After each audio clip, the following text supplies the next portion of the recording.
Hi, good morning. I wanted to go ahead and take a minute this morning to talk to you about the greater wall. This is a PowerShell hunt framework that I've been working on for a couple of years. Not so steady development.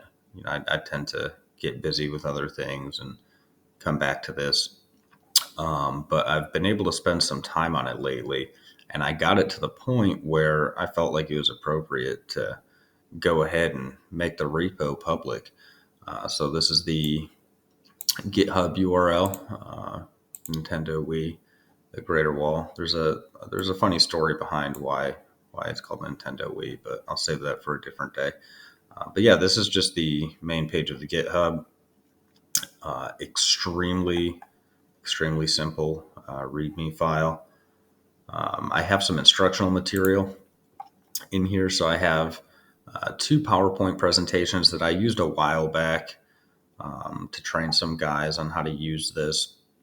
And then there's a user manual. I tried my best to be all inclusive with this user manual, but I'm sure there's stuff that I missed. Now, I continuously update the greater wall. Yeah, I find myself working on it almost every day. And as I find things, little bugs or what have you, I'll go ahead and I'll fix those. Um, I don't know if you've been to the GitHub page lately, but before this morning there was a little section down here called bugs. As I find bugs, if they're more complex, they're going to take longer than 20 minutes or so to fix.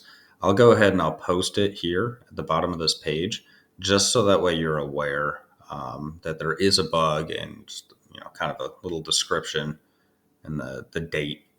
But I woke up this morning and I fixed the bug that I had here. It was the PowerShell logs weren't getting parsed properly in the post processor. I discovered that, so I went ahead and I fixed it. It took me a couple hours, but I got it. But yeah, so the greater wall, really what it is a PowerShell hunt framework, like I already said. You can see right here, 100% PowerShell. And essentially what it does is it'll turn any Windows 10 computer into a hunt platform.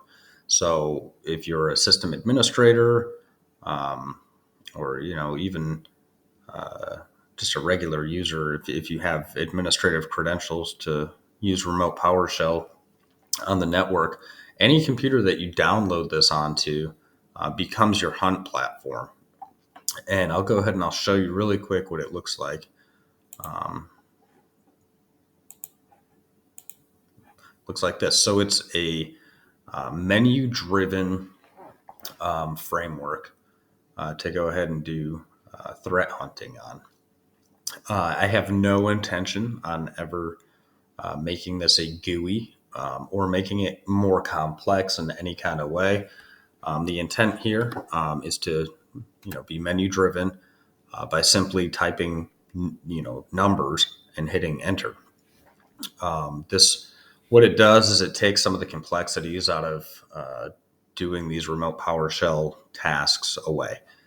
So you don't necessarily need to even really know how to use PowerShell to use this thing. You just choose menu options. That's really it. There's no dependencies at all. Like I said a couple times, it's 100% written in PowerShell. And the cool thing about that is that, depending on where you go or what network you're trying to use this on, sometimes the organization is really strict about introducing third-party tools or any type of binary. It might have to go through like a change review board or whatever the organization has in place to you know monitor and track what software is allowed on their network. The cool thing about this, though, with it being 100% in PowerShell, is PowerShell most likely is available already on their network. So this doesn't require any kind of coordination. This doesn't require any, change review boards or anything like that. It's essentially just a big PowerShell script, and that's pretty cool.